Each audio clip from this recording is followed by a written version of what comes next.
Aha, karibu tena sana, karibu tena zaidi wewe na ambao unazidi kufuatilia YouTube channel ya Isaac Waihenya moja kwa moja.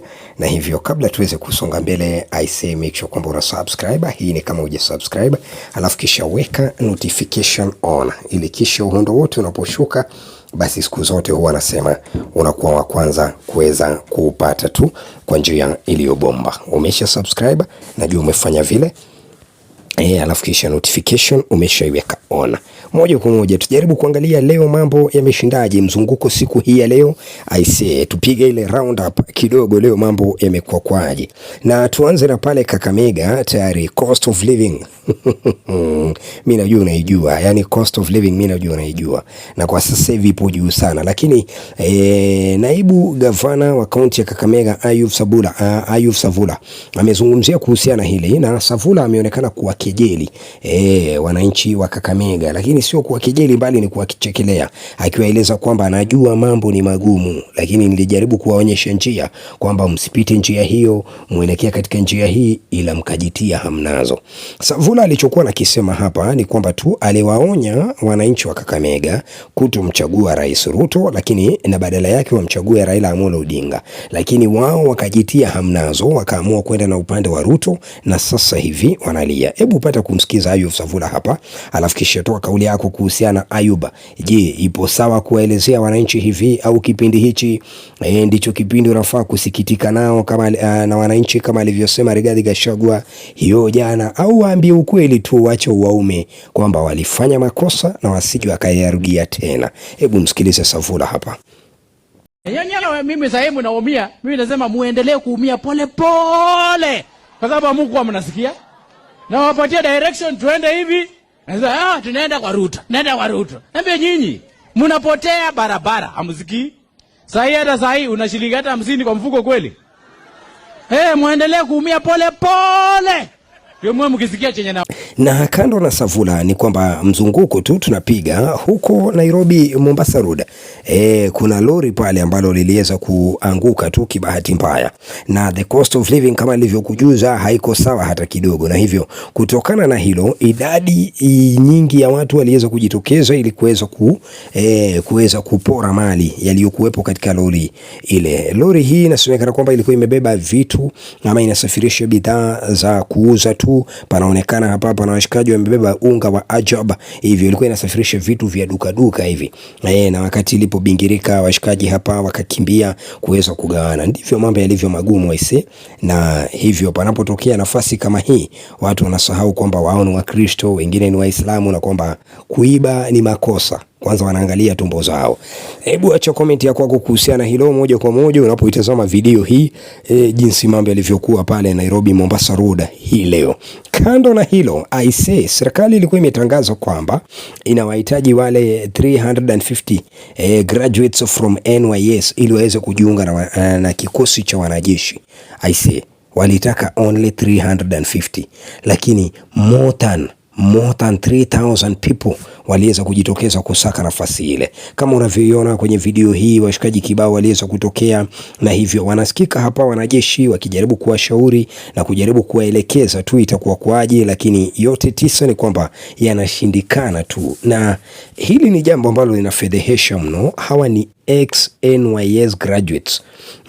Sasa bana, nafaa kujiuliza wale na ambao kiduchu basi hawajajiunga hata na NYS yenyewe, wako idadi ipi? Na idadi hii inafedhehesha mno, na nadhani serikali hii inafaa kuwa ikiangazia hili ili kuweza kuhakikisha kwamba inatengeza angalabu nafasi za ajira zaidi. Ila walisema watazitengeza katika ile housing project. Wacha tusubiri tuone, ingawaje kidogo wananchi kibao walihisi kana kwamba inakuwa si sawa vile. Na hebu itazame video hiyo na jinsi mambo yalivyokuwa pale wakati vijana hawa waliweza kujitokeza kusaka ajira ile. Waliohitajika ni 350 only, waliotokea ni more than 3,000.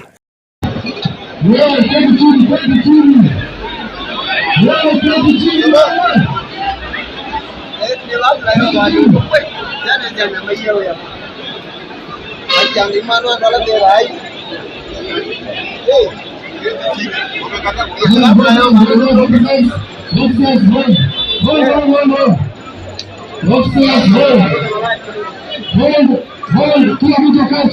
Na aisee bana, leo pia amefika mahakamani basi aliyekuwa kiongozi wa kundi haramu la Mungiki Maina Njenga. Kunani hapa?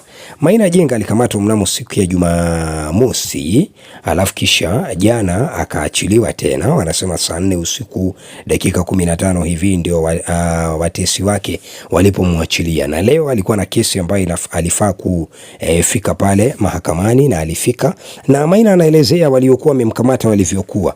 Anasema waliwafunga macho na anasema kwamba ni polisi. Ni watu na ambao kidogo anashangaa nia yao. Sema kwamba walimpeleka katika nyumba mojawapo kwenda kumhoji, na hivyo wengi wanahisi kana kwamba tunarudi katika enzi za giza, siku za Nyayo. Sema kinachojiri hapa tunarudi katika utawala wa enzi za Nyayo. Maina Njenga anapoelezea kilichojiri, sijui inakuwa kwaje. Je, nani huyu anaweza akawa anamhangaisha Maina Njenga, na kwa nini basi Maina Njenga anahangaishwa? Hebu acha comment ya kwako tu moja kwa moja unapoitazama video hii, Maina Njenga akielezea kilichojiri kwake weekend hiyo. Kesi inaenda kuprosecutiwa kwa manyumba za watu, kwa sababu tuliposhikwa kupelekwa police station, tulifungwa vizuri sana uso, gari ikaenda kama masaa mawili, alafu ikachenjiwa zingine, tunachenjiwa kama umefungwa tu na hujui unaenda wapi wala umesimama wapi, ama pahali unaenda kwa nyumba gani. Ukifika kwa hiyo nyumba tena unaambiwa unapanda kwa step, unapanda ghorofa 1, 2, 3 karibu ya 6 huko juu ndio unapata pahali watu unaambiwa kaa hapa, hata hujui kiti ni wapi sababu uani. Alafu ile kanyumba unaenda unakuta iko kana mattress. Hiyo mattress unakuta nyumba iko na giza, unakaa kwa giza. Sasa hiyo ni tocha ya hali ya juu sana. Kenya imeshakuwa na uhuru, na hizi masiku za Nyayo ziliisha kitambo. Ile wakati watu walikuwa na sababishwa na haya mambo. Ningetaka kuambia Wakenya, sisi tulichagua serikali hii yetu ya Kenya tukufu, na tumeshakuwa na serikali. Ningeuliza viongozi wote, hata rais mwenyewe aangalie hii mambo inaendelea katika Kenya, kwa sababu haya mambo si mambo mazuri.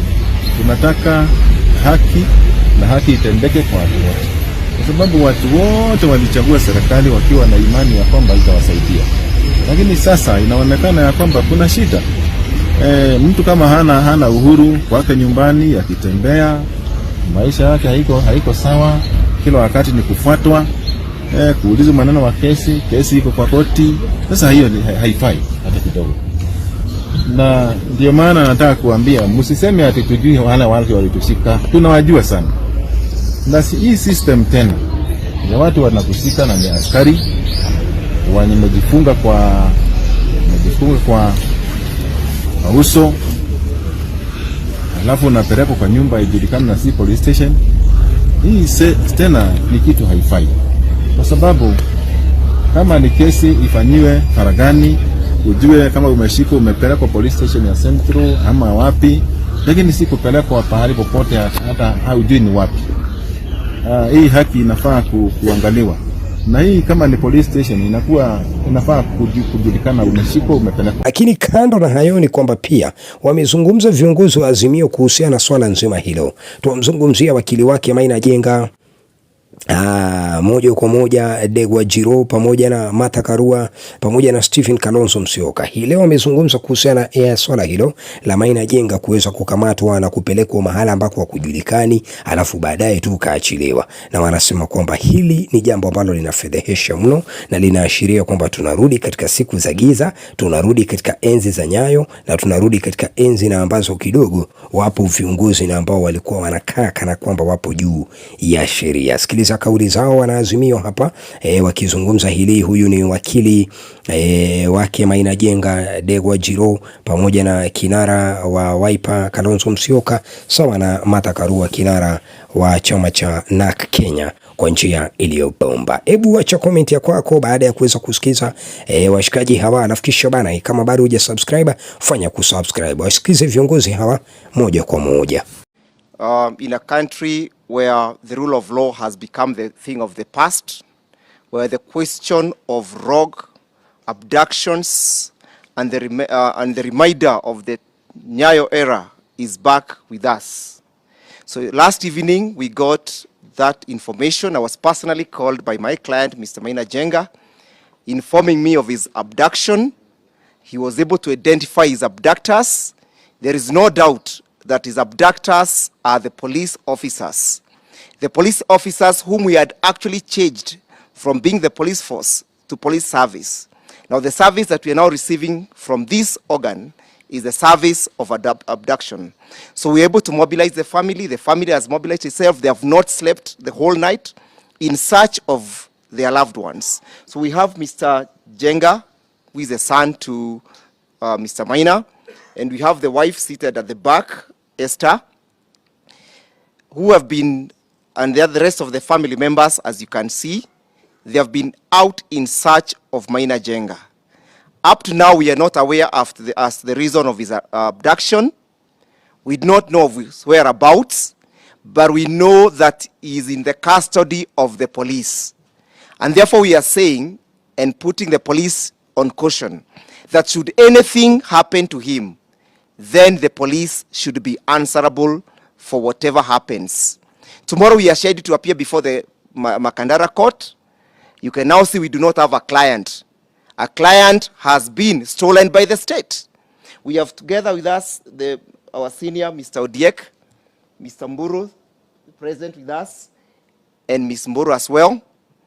And tomorrow we'll go to the court and tell the court that our client has been stolen by the state. Your Excellencies, that's all for now.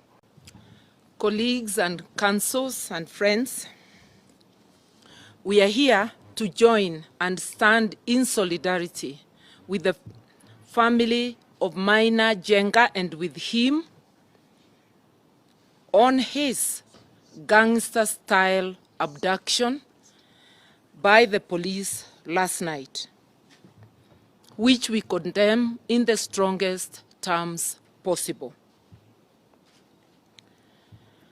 When police make an arrest, they are supposed to identify themselves and tell the person they are arresting the reasons for the arrest. This was not done, and we conclude, therefore, it's gangster-style abduction. The lawyer has already said we are not aware of his whereabouts up to this moment. The family is in the dark. And the abductors, we now know from the family, were in Subarus. They were armed. They were also hooded. These are characteristics we know of the Special Service Unit, SSU, that terrorized Kenyans during the protests. The SSU is therefore very much alive, active and determined to intimidate and even to harm Kenyans. More worrying is that Maina Njenga appears to be a constant target. This is the fourth time he's being abducted by police and subjected to harassment. Kenyans need to understand what the lawyer has already said, that he was scheduled to appear in court tomorrow. But because the police know they have no evidence against him, they abduct him on the eve of the pre-trial, which would have led to the trial or is expected to lead to the actual trial. So if they have evidence, why are they sabotaging the due process? Couldn't they wait to arrest him tomorrow at the court? Maina's abduction is also part of the ongoing targeting and intimidation of Azimio leaders by the Kenya Kwanza illegitimate regime. It is an attempt to distract Kenyans from the mess, economic mess, the Kenya Kwanza regime has put Kenyans in, like the skyrocketing cost of living, and especially cost of fuel and food. We condemn this abduction and continued persecution of Maina Njenga, his family, and his associates. We demand his immediate and unconditional release. All his immediate production in court. We want to make it clear that we will hold the Inspector General of Police fully liable for the life and well-being of Mr. Maina Njenga and of his family members and associates should anything happen. We want Kenyans to know that we are under a very dangerous, illegitimate regime which has chosen to use unlawful methods to abduct and arrest and harass those who are opposed to them. Kenya Kwanza has failed. It is getting desperate, and it will get increasingly brutal and dictatorial. So Kenyans have to brace themselves. We have to stand firm, fight, and demand for our civic and fundamental rights. That this is a country under the rule of law. But what we are witnessing is complete reversal of all the gains that we have made. And clearly the country will not agree to this kind of approach. Therefore we say unacceptable, unacceptable. And we stand with the family of Maina Njenga and all Kenyans who have their rights protected and guaranteed under Constitution 2010. Alifiwa na familia ya kwamba Maina Njenga alikuwa na nyuki. Na kule Kiambu alikuwa amefika tu kwa muda mfupi. Na hata kabla hawajaketi polisi wakafika kule nyumbani ama kule nyumba ambapo alikuwa ameingia kuwasalimia marafiki zake akienda nyumbani. Hiyo ni kumaanisha kwamba askari walikuwa wamemfuata kutoka na nyuki mpaka hapa Banana. Haya ni mambo ambayo yanahusunisha kwa sababu kama vile wenzangu wamesema ni mambo ambayo tulikuwa tunafikiri yaliisha na Nyayo era. Lakini kama vile wengine wamesema ni kwamba with increased taxation, expect increased police brutality. Sisi tumekuwa kwa hapa ama tumekuwa kwa hii boma mara nyingi. And I remember there was a time again led by our principal Raila Odinga and Mother Karua. We raised a caution towards Mount Kenya. And this is a continuation of what we said. Na watu ya Mount Kenya, tumeambiwa siku hizi mambo ni matatu. Tukubali tulikosa, tuamke, tujipange, ama tuendelee kupangwa. Hii ni njia moja ya kupangwa. Lagu la mwisho